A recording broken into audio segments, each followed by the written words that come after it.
Good morning, everybody, and welcome to our first episode of the Spark series, where we're going to be giving everybody a taste of what to expect from IGNiTE 2026 coming up on September 3rd in Madison, Wisconsin.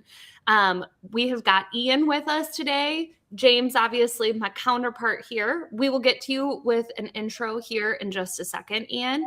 But we're live, so I've got to do like the cursory call to everybody to tell us where you're joining from, put questions that you have for Ian or thoughts about what we're talking about or questions about the event or anything like that into the comments, because the whole point and fun of going live is having interaction with everybody here with us. And then one last reminder for everybody.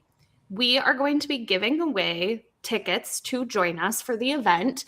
Every single one of these live events that we have leading up to the event. So if you are interested in getting your little hands onto a free ticket for IGNiTE, put some flame emojis into the chat and get things going there. IGNiTE, obviously, we're leaning into the idea of sparking, creating a flame, igniting some action in everybody with the event. So put those flame emojis into the chat and we will go through after the live event and pick somebody to give a ticket away to. But before we get to all of the other questions and start talking more about the event, Ian, can you give everybody an introduction? Yeah. So I'm Ian McCain. I am the Vice President and CEO of Datum Evolve. We are a small but mighty consulting firm that fixes the work behind the work. So we work with a bunch of different industries, primarily with credit unions and financial services, to help organizations that are just drowning in documents and complicated processes. But I have also been a comedic improv performer since 2000, and it's been a while. It's been over 15 years. So for more than 15 years, I have been getting paid to say yes to bad ideas and try and make them good. And it turns out that's also a pretty decent description of change management. So that's me. Well, we're super glad to have you and glad to have you back for the second IGNiTE. James, you looked like you were about to say something. So before I charge ahead, I'll let you. Yeah, I was going to say, and if you are in the Madison area, and I know we have a big credit union presence in the Madison area with CUNA and all of that too, you can be a great person to connect with on that side of things. So this is some easy way to get some good transformation tips and some leadership ideas from someone who's lived in the credit union world too. Yeah. Thank you. Yeah. Okay, so you just said saying yes to bad ideas, but hopefully saying yes to joining us for IGNiTE for a second year was not a bad idea. But do you want to share a little bit with everybody about what made you say yes to joining us in IGNiTE last year and coming back again this year? Yeah. So I think I think because IGNiTE treats leadership development as a practice, right? Not a PowerPoint. Which is pretty rare. And since yes is like my whole thing, saying yes to the unknown is literally the skill I try and teach. Declining would have been professionally embarrassing. And it's what you've put together and what you do with the event itself is it's just fantastic. So there was no way I could say no. Well, hey, I'm glad that this wasn't a bad one. And I love the way that you phrase that idea of making leadership into a practice as opposed to a PowerPoint. I know, and I will tee this up and then let James talk about it because this is kind of like his big thing. But at Roll Off Consulting, we are very big about taking action and moving. And especially in something like leadership, you can't just look at a PowerPoint and then be like, oh, well, you're doing a good job and not ever experiment or grow or move forward or take action to try new things. And so that's something that I'm excited to hear you say because it's a big part of the ethos of the event and everything we do at Roll Off Consulting.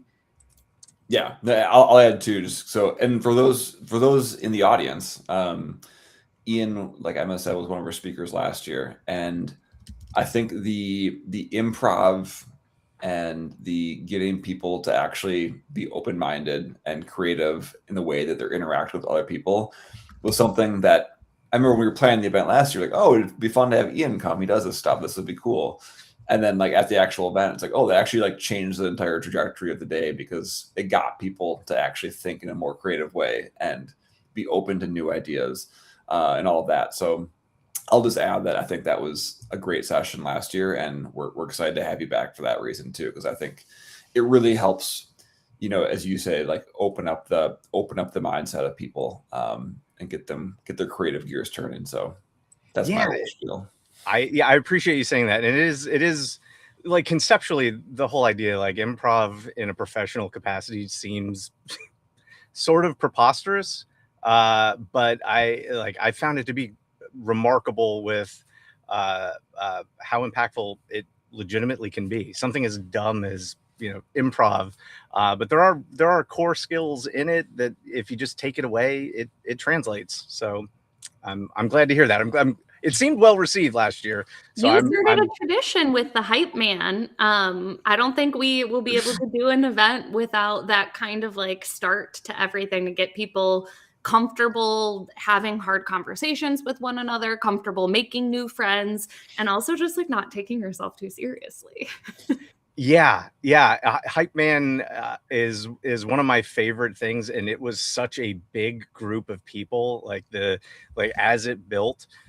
So the good news is Hype Man is coming back. So like the secret behind it is it was never a bit. Right. It's the philosophy of improv in costume. So like when someone hypes you up publicly and sincerely, everything about you changes. Your posture changes. You take bigger swings at things. And I think, that's like the whole session compressed into one silly, hopefully tradition now is Hype Man. Yeah. Yeah. And I'll add there too, like, and so common today with leadership is the opposite of hype man and like the opposite of being open to things. I know this is, you could probably talk forever about this, Ian, but when I think about like the way people approach leadership today and talking about technology strategy, and obviously at your firm, you guys do technology implementations, and you probably often run into people who are not very open to new ideas, and change is very hard for them, right? And everyone's stuck in their ways and they're defending their position versus like being open to hearing new ideas and actually taking action on them. But in the work that we do, primarily helping customers like build that online authority and expand their reach online, that hype man philosophy and just like being out there to help other people and work with other people, like maybe like taking what they're doing and building on it and, you know, helping expand their reach too, is all a really core philosophy. And I just wonder, like, you know, when you're thinking of the benefits of improv and these creative sessions, what do you see as like the big takeaway for attendees of something like a session of our event, but it's kind of in general too, right? Like when that mindset shift, like what do you see as like the big aha thing or the big outcome that comes out of that mindset shift? Yeah. So I think you nailed it. The people are naturally reluctant to change. Like I always picture the Wayne's World, like we fear change moment. Hopefully, I'm not dating myself somehow, but I mean, you're dating yourself, but we're all with you. So okay, yeah, we're dating each other. yeah. So cut that. So the sense that people have is that when you mandate change or when you force a shift on an environment, no one likes that. No one wants to hear like you're doing a great job, your work is outstanding, and we've got even better news for you. We're changing how you do everything. Like your natural response is, well, I don't want to be a part of that. And I think that the general sense that you should take away, or hopefully the mindset shift that happens after participating in this session, is that if you can, rather than mandate change or force change on people, invite them to be a part of that, you know, to have them help architect what the future state looks like, because you build it together. you have a lot more buy-in. You get more consensus from people. People own the change and want to be a part of it because they help shape it, rather than just being told you do it this way now, or this is different, or we're using this new tool. And the skills and strategies that you can take away from improv give you that mindset. It helps you see things from a more open perspective and be willing and more flexible with that. And I think it just builds tighter teams. It makes you more nimble, and everything's changing so quickly now. I mean, in just 5 years, the entire landscape of technology feels fundamentally different. So you need that flexibility and resilience with your team. So why not do a little improv? That's my thesis. So let's talk a little bit about your session too. So I think we talked about Hype Man, and people that were in the room with us last year understand kind of like what that was and how that sparked the energy. And like from my perspective, I saw it like we have you on the front end of the day to get everybody comfortable, get them thinking about an open mindset. Last year, talking a lot about the concept of like yes and all of these improv pieces. And then all the way through to the very end of the event, we saw people grabbing the mic, sharing stuff that they had going on in their own personal leadership journey and things that they were working through. And that kind of like carried through the entire event and hopefully beyond. But when we look at this year's presentation, for anyone that was in the room, how is it going to feel or look a little bit different than what you did last year? And obviously, we're going to have Hype Man. We're going to have some of that same element, these things that get you talking with other people, get you moving around, make the event feel a little different. But what should people expect from your session? Yeah, so I think the pieces that are the same. First of all, if you were in attendance last year, I basically like barred the doors. You were forced to participate.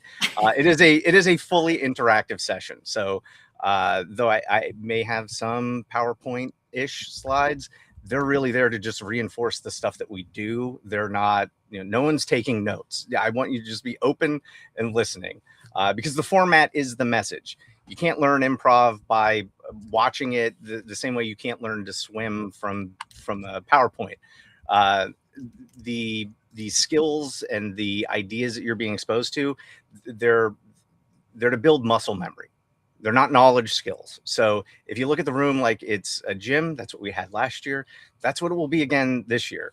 What is different is last year was kind of proving that improv belongs at a leadership conference. So year 2 is going to be more the pointing that tool at harder problems. So year 1 was say yes. Year 2 says yes, and the session is going to be doing a lot more of what I actually teach. So there's new games, new outlooks, new skills that I'm hoping everyone will walk away with. But it's still going to be very focused. It is very interactive. It's a workout. It's not a lecture, and you'll be up and participating. It'll be an easy workout. It's not like. I was going to say, for anyone that hears that and gets like scared out of their mind that they're going to be forced to like talk to other people, we have some good friends who were at the event with us last year who like the idea of doing this. And I'm going to say also, I'm calling you out, James, the idea of like doing group activities tied to like acting a fool in public is not necessarily James's forte and some of the other folks at the event, but bar none. After the event, everything we heard was people being like, that was so great. It was such a nice way to set the tone for the event.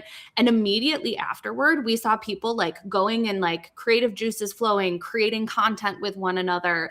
I put it into the chat here too. But my favorite part of yours last year was looking in the back because the room got so loud. Everyone was having such a good time. I looked in the back and all of the hotel staff from the venue was like coming in and like putting their heads in to be like, what is this business event that people are having such a blast at 9 o'clock in the morning? And so I think that there's something really important about like how this helps us set the tone for something different at this event, and not to be like that, not like the other girls kind of comment, but we really want IGNiTE to feel different. Going back to that comment that you made, Ian, about leadership being a practice, not a PowerPoint. And how do we create an event that allows people to really embrace that concept? And so I am super excited to see what different activities we bring forward. And even if you feel like it's not your jam, you might be surprised. And so one thing that I want to ask you, Ian, is we've talked about the concept of like improv as a part of leadership. And what is like one thing that you've pulled from improv that has changed the way that you lead? What does that look like for you in practice? Oh, that is a really good question. Well, I think there's a lot of things that over the years I've kind of added to come up with like my own personal worldview. One of the earliest ones that I think hopefully a lot of people will take away from the session specifically is that discomfort and danger are not the same thing. Like we treat them like they're the same. But I feel like discomfort is just the sensation of growth happening in real time. And even though I'm using gym analogies, which is probably, I'm not the best person to do that because it's going to be really like, that guy's not going to the gym. But like, you've never seen anybody get stronger lifting weight that was easy. Like when you look around a gym, they're struggling, they're uncomfortable. It's not danger in most cases. But I think that once you get repeated repetitions of doing something that is on its surface uncomfortable, or where in your mind you may go, well, that's not for me, and then you try it, and then you try it again, and you're like, oh wow, okay. At the end of it, everything was okay, and my brain has updated its threat model, and then like you push yourself to do more. Like you can get through it. It's you see what you're capable of, and that has an impact. It has a lasting impact. As dumb as something as playing pretend with a group of other adults, which is really what it boils down to, is that you're pretending, which we all did as children. It's not unfamiliar territory. And that you can have fun doing something that feels a little uncomfortable at the beginning. And then you're like, well, if this is true, then what else could be true? Like, what else have I been reluctant to try or push myself to do?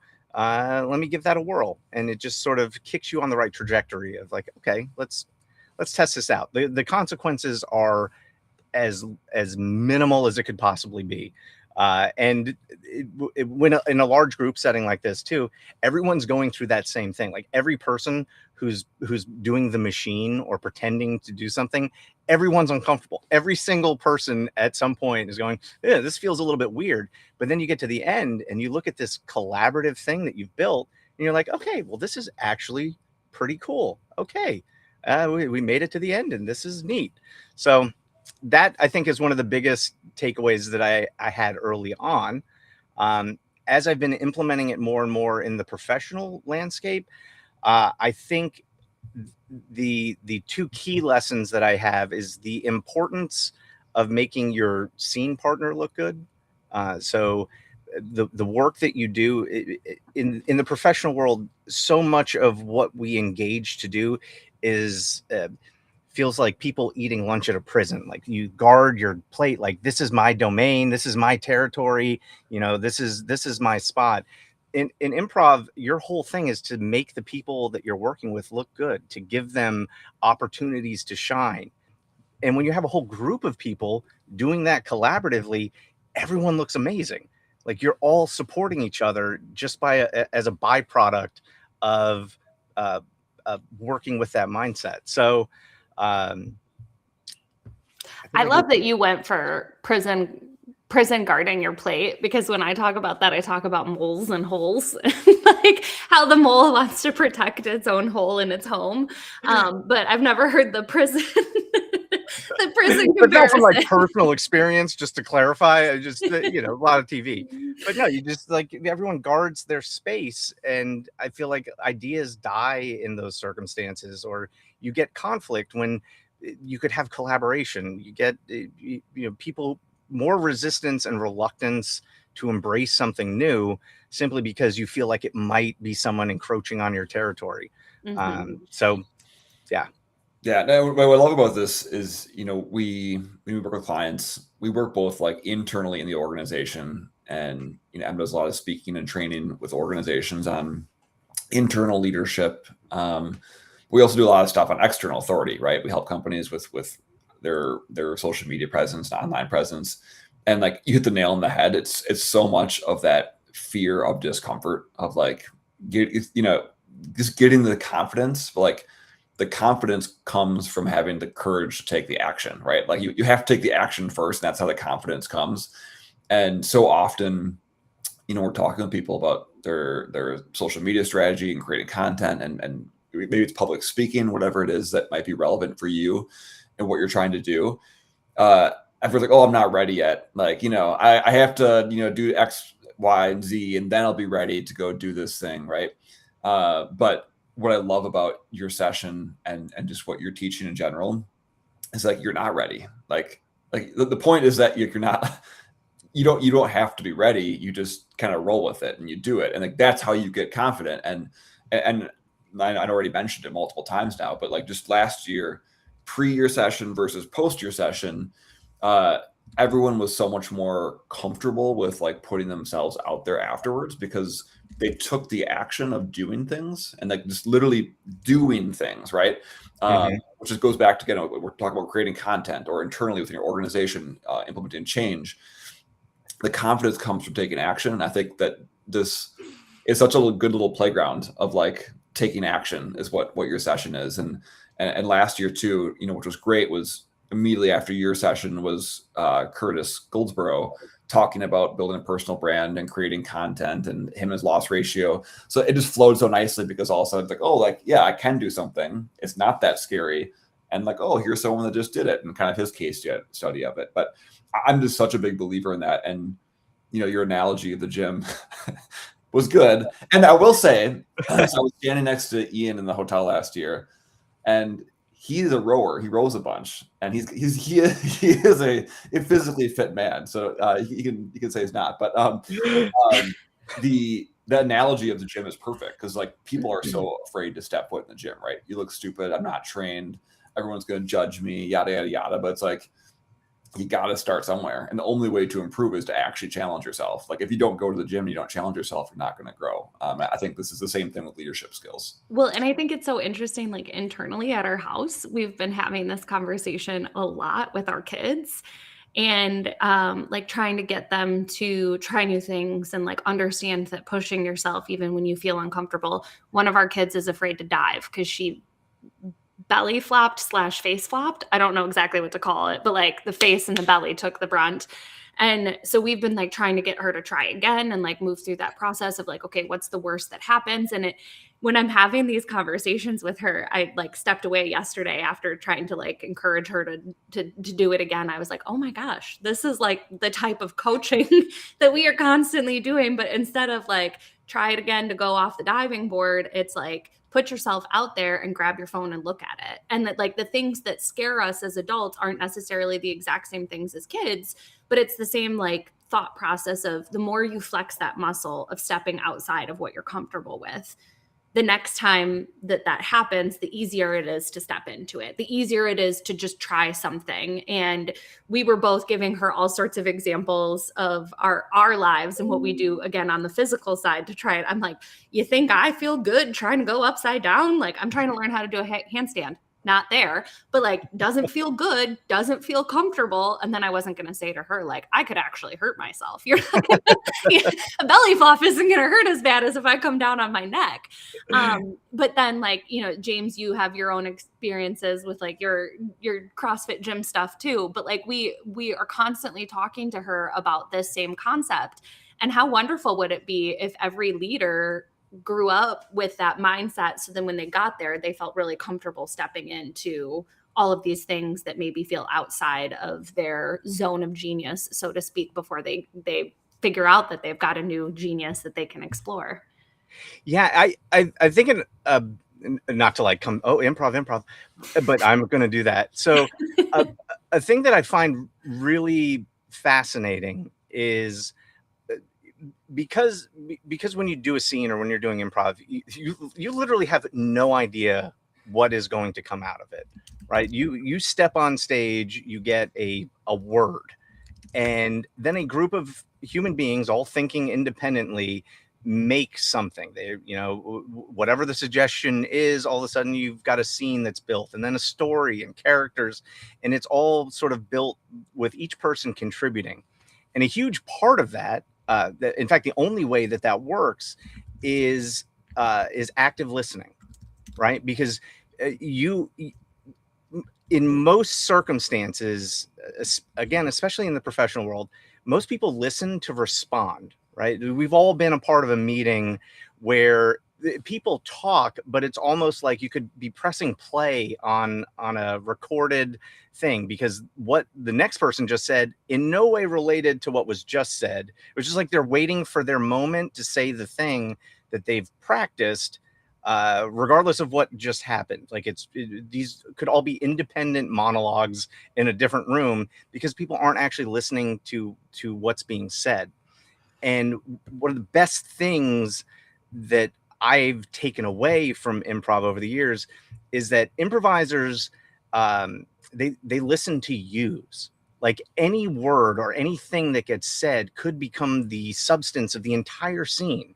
So imagine how productive your meeting posture would be if the next time you walked into a meeting, every person there was waiting for what was said to determine what they say next. Nothing prepared, nothing like mapped out. Now, I'm not saying don't be prepared for any meeting and just like wing everything, but there's this mental difference between having a plan and being open for what happens. When you have a plan, as soon as it goes off the rails, like you're in trouble. When you're open, it doesn't matter what direction things go, because you're waiting for the next piece of information to inform what you do next. And that, I think, would be transformative for every organization. Meetings would be so much more productive if what you were doing was that collaboration of, okay, I'm waiting for what you said. Okay, let that wash over me and inform what I say next. Not let me say the thing I was going to say anyway, or that I was thinking up as I ignored what you were saying so I could get my piece out. And that is definitely a mindset shift, but it would be so much better. It would be so much nicer, I think. Yeah, no, and that's a prime example of like interpersonal relationships, and I 100% agree. I've been in plenty of meetings where, yeah, it's just the canned responses and no one actually cares what somebody else has to say. But I think something else that you said there, pulling on what you just said and adapting my plan. Prove it. Right? It's like Doug said to prove it. He's proven it. Yeah, the business leadership is all about adapting, right? Like you can have a plan, right? And obviously, Ian, like you're an entrepreneur, you've experienced this, I'm sure. You run a business, you're like, oh, like this is the plan, but it's like a year later, 2 years later, things change. But anyone, any leadership role, if you were in any leadership role, and especially today where like we don't know what the world's going to be like 6 months from now, you need to be adaptable. And like again, to your earlier point, it's not that you wing at everything. You have a plan, you have something you're thinking, but then that active listening or actively watching the world around you and adapting to that, I think is a massive skill set. And the best leaders are the ones that have a vision of where they want to go with what their thought process is, but they are very adaptable as far as how they get there, and they roll with the punches as part of that process.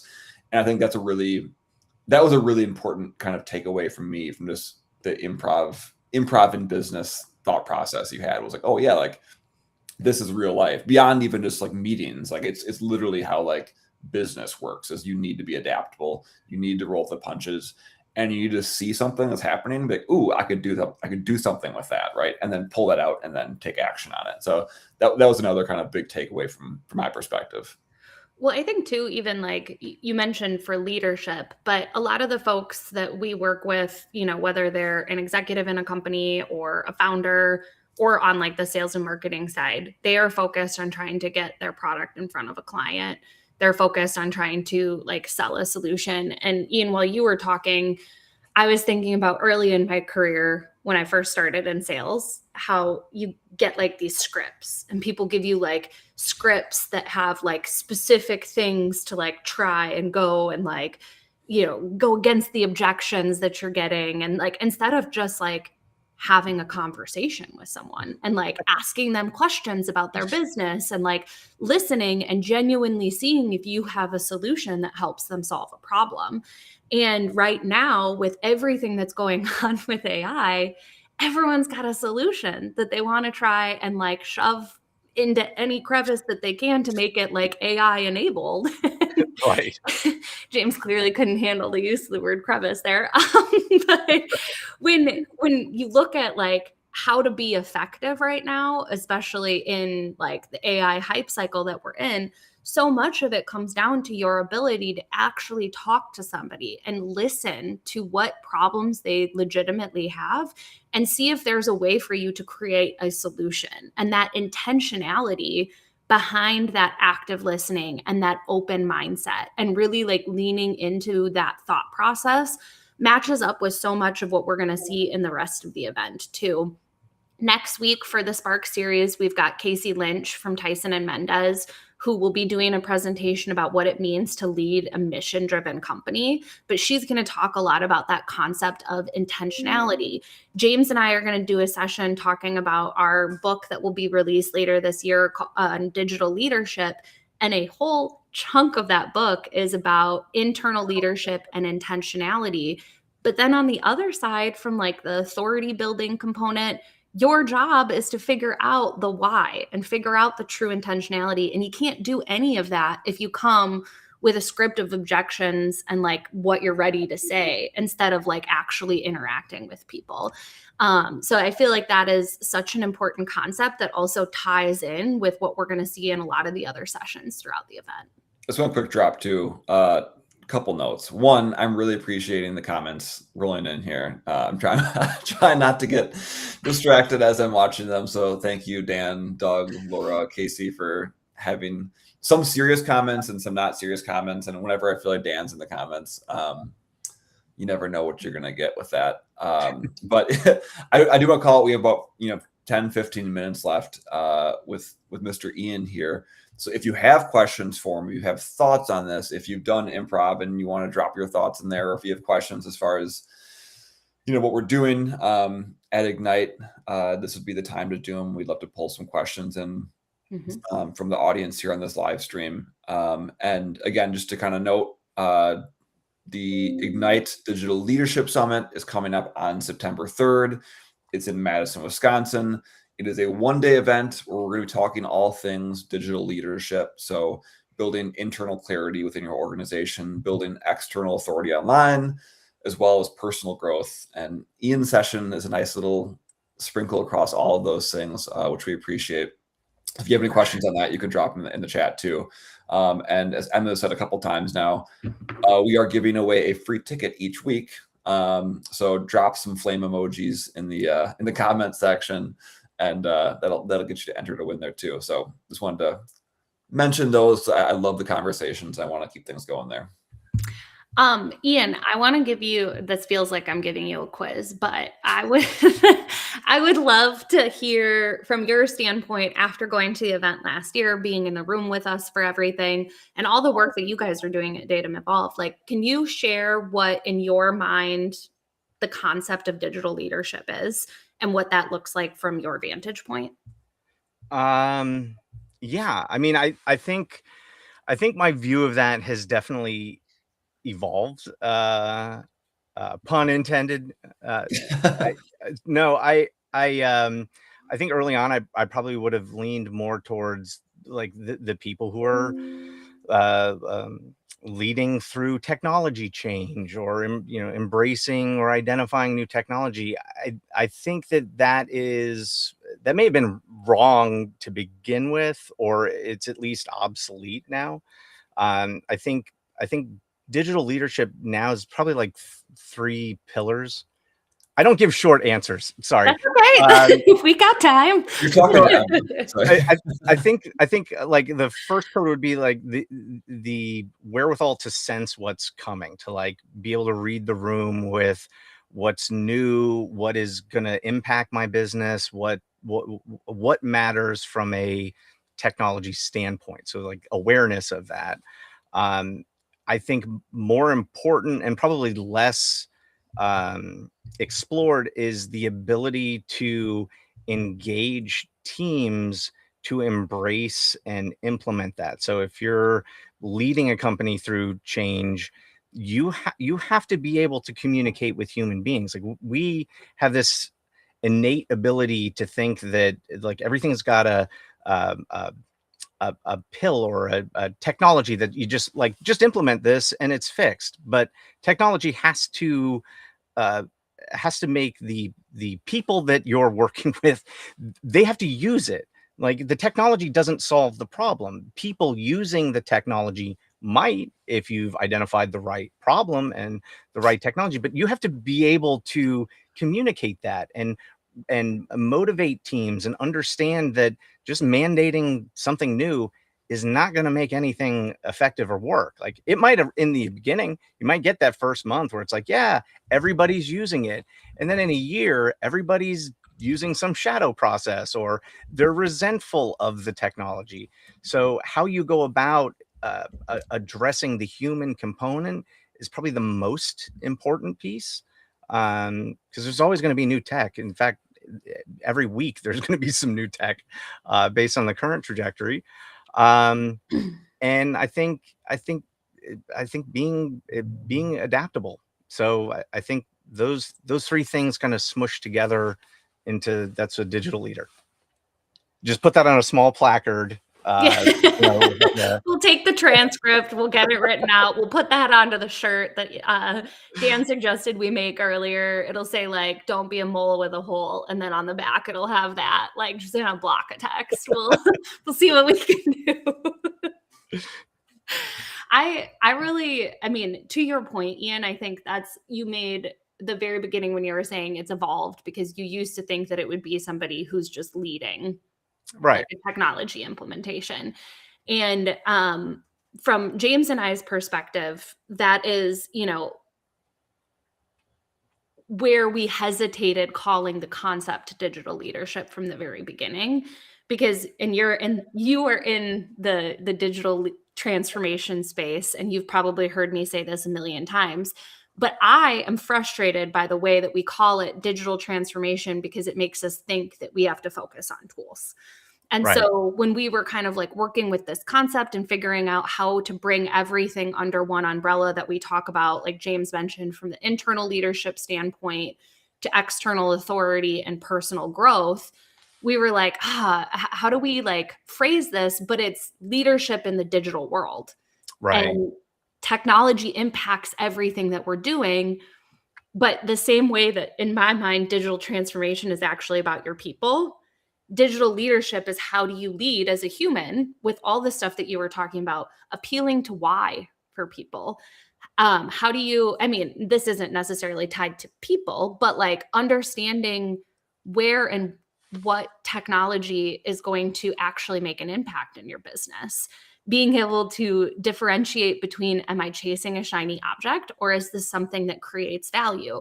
And all of these concepts that you talked about, it's so much more than just like leading a tech implementation. And I love that you started it with that because that was something that James and I grappled with a lot while we were like working through how do we phrase this concept and how do we get people to start thinking differently about leadership. Yeah, we almost need more like new words, just invent a new category of thing. But I think, yeah, I think we're in complete alignment because it's very different, and there's this inclination to just have technology be the fix all, and that could not be further from like I work in technology. And like, yes, it's amazing, but that's not what it's about. Like, is that the world we want to build anyway?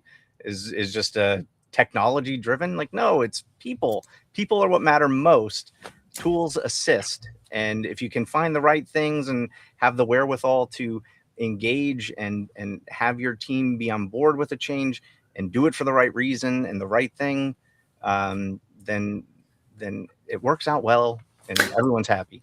No, and I love that we're the ones talking about this too, because we're all tech people, right? Like obviously Ian and Emma, you hustle software. No, you guys sell a lot of software in the world, and you guys use technology that way. And I've always been a huge tech guy, and I always see technology as like this multiplier, right? You can do some really cool stuff with technology, and internally within your business, it can save you tons of time. It can empower your team. It can help you serve your customers better. Obviously, externally, like right now, we're chatting when you're over in Michigan and we're in Wisconsin. We're across a big lake from each other, and we're talking to, we've had a handful of people on here. This will probably see hundreds of people probably watch this video. Where it just empowers us and gives us leverage. But if we were just saying nonsense or doing brain rot videos right now, it wouldn't benefit the world. But we're here talking about things. We're helping leaders grow. So I think that that the whole idea of serving a purpose is really important. And I mean, I'm excited to kind of keep developing this and having a spot for leaders to come and learn and take action. And your session's a perfect way to kickstart the day there. I just want to call it too. I think we have some questions in the chat. I'm just kind of like the chat manager here. I am looking for where Laura's question. I saw one. Now this might be a quiz for your psychology background, Ian, but she was saying, tell us what actually makes you nervous or anxious. I guess I was thinking this was maybe a question about like what makes people, but this is saying what makes this is deep in me specifically. Yeah. What puts you outside of your comfort zone? Probably sharks. Well, yeah, now I got to grow my list and add sharks to it. Though I wasn't even thinking that. So I'm not great at small talk. That is something I am inherently uncomfortable with because I have to fight this internal inclination to just engage in a much deeper conversation than anyone signed up for. So when I go to events for like my kids and there's other parents that are there, and there'll be these like banal conversations, it's like, oh, the traffic over on whatever. Like, yeah. Or they'll just be talking through something. I'm like, I really just want to drop a question that is going to have them either be like, you're not going to play at Sydney's house. I don't know what's going on with that, Dad. So I have this like internal dialogue of like, okay, don't start talking crazy, or don't just see what happens if you inject something weird or funny. So that oddly is my own little anxiety, like social anxiety. I can be on stage, like my pulse will stay flat and I'm just having a good time, and then I'll get off stage and someone will say something nice and I'll respond and be like, is this person a human being? Like, what was that response? Like my brain doesn't connect it right. I'd be like, oh, thanks, you too. Like, what? So that's something that it weirdly makes me anxious and a little bit nervous. And then recently, so I've never had real stage fright. I used to do theater when I was a kid. In fact, Christian and I met, my business partner and I, we met in the coolest possible way at a youth summer stock theater program. So you know how cool we are. And it was great. Like the stage it was always fun. It was this great way to connect with people. But I never had any anxiety before going up on stage. My daughter did a music performance at the end of the year, and she had a speaking part. And if that is what stage fright is, like I had empathic stage fright for my daughter. I was like, this is horrifying. Is this what it feels like when people say they don't want to go up and talk in front of a group? Because, oh my gosh. So I was worried for her. And I used to not get it. I didn't understand. Like, well, just go up there. What's the worst that could happen? But then I watched my daughter. I'm like, oh my gosh. Like, I'm doing the thing that I tell people not to worry about. And it's not even for me. It's for my daughter. I'm like, oh, she's going to get up there. I hope she's okay. Oh, what'll happen if it goes wrong? And then she did an amazing job. And I was so proud of her and so happy for her. Yeah, so that makes me anxious. Also, anything that requires a really good vision, that makes me anxious because I have terrible vision. That was a long list. James, what makes you anxious? What makes me anxious? I mean, I told everyone else to put it in the comments, and no one else has done it, so you've got to lead the way. I mean, you know, the fear of impending death and internal. I would say, you know, I'm, you know, just like your daughter, I don't like being on stage. I really enjoy small group conversations and one-on-one. And I will say this, I don't like small talk either. And we probably already noted that. Like I always dive deep into things and ask questions, and I enjoy that. But I've never been one who likes getting up on stage and talking to people. But just, you know, going back to the heart of the conversation here, the more I do it, the less I care about it. And the more, and honestly too, a big thing for me with all this stuff is framing, right? Like if I don't like public speaking, it's because I'm thinking about me being nervous on stage. But if I go on stage and I think, hey, I have a room full of people that came here to listen to what I have to say, whether it's I'm talking about sales or marketing things or whatever it might be. If I'm focused on the audience and like teaching them something and like kind of shift the spotlight on them to help them, it helps me a lot to kind of reshift my my anxieties. So I know it's supposed to be a fun, lighthearted question, but I'm just like, that's how I help reframe my public speaking nervousness. Important little nugget that we can give everybody who's still here with us today too is like we talk a lot about that with the favorite teacher framework and overcoming the concept of creating content too. And like that concept of focusing on who you're serving and who you're teaching, whether it's on stage in front of a live group or who you're serving and who you're teaching when you hit record on a video or you hit the post button, because the post button seems to be what's like truly, truly scary for people. Go ahead. I'm afraid of bees too. I am too, but I'm actually allergic.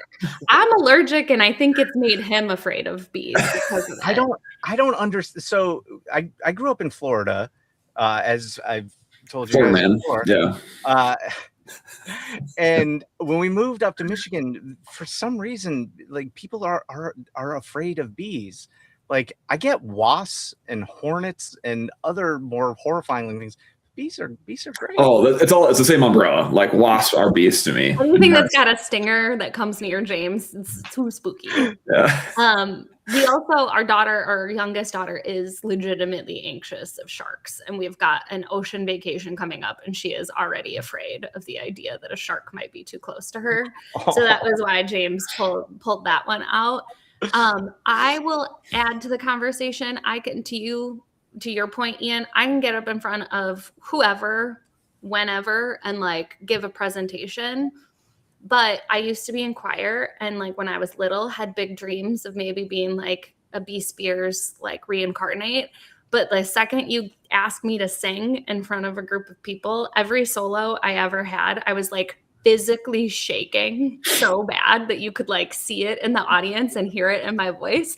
So I had to abandon my pop star dreams and settle for being a keynote speaker because of the physical manifestation of that anxiety. I also have a very big fear of being late, which is like a very weird anxiety that it manifests in me either being 20 minutes early or 5 minutes late to everything, because I'm either leaving early enough that I know I won't be late, or mentally trying to get over my anxiety in time and trying to squeeze one more thing in and then actually making myself late. So that's my weird little. On that note, I think we have one more question from Felipe here for, like I said, an actual question for Ian. As you can tell, things are getting derailed here. And then we'll let Ian answer this question. But before that, last note, drop a fire emoji in the chat if you're looking to get a potential free ticket to IGNiTE this year. And if you don't win this time around, we are doing these every Thursday for at least the next like 4 or 5 Thursdays in a row. Same time, same place, yeah. Every week leading up to it. We're bringing on different speakers for the IGNiTE conference, so feel free to join us for those too.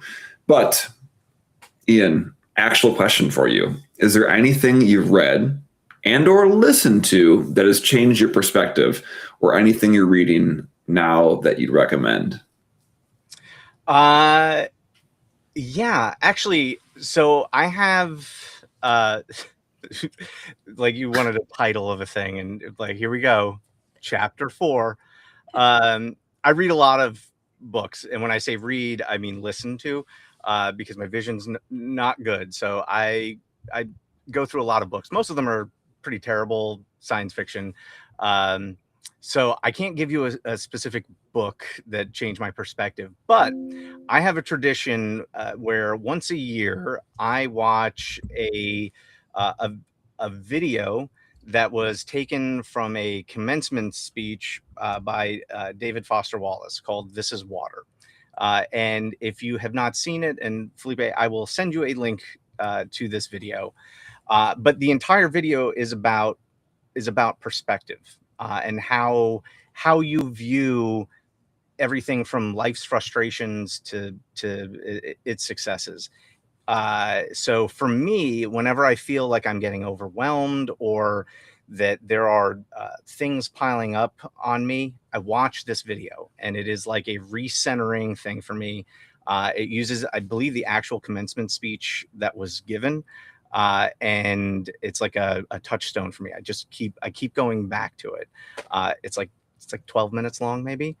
So I will provide that link. It is worth checking out. So yeah. Nice. I like that. Yeah. Drop the link in the comments so we can check it out. I'm always for that kind of stuff too. I have my recentering things I like to go to, and it helps bring peace in life. So that'd be good. It's energy. Yeah. Yeah. Like that hand motion. Yeah. There you go. Ian, anything else you want to leave with the audience today?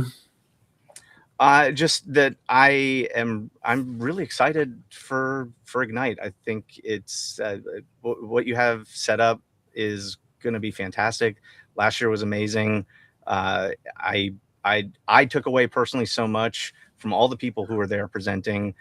I enjoyed being asked, and the privilege of participating as a speaker, and I'm really excited for what I have planned for this year. So I'm hoping more people walk away loving improv and incorporating it into their life, because it's amazing. Well, we really appreciate you joining us today, last year for the event, and in September for coming back again to Madison, Wisconsin.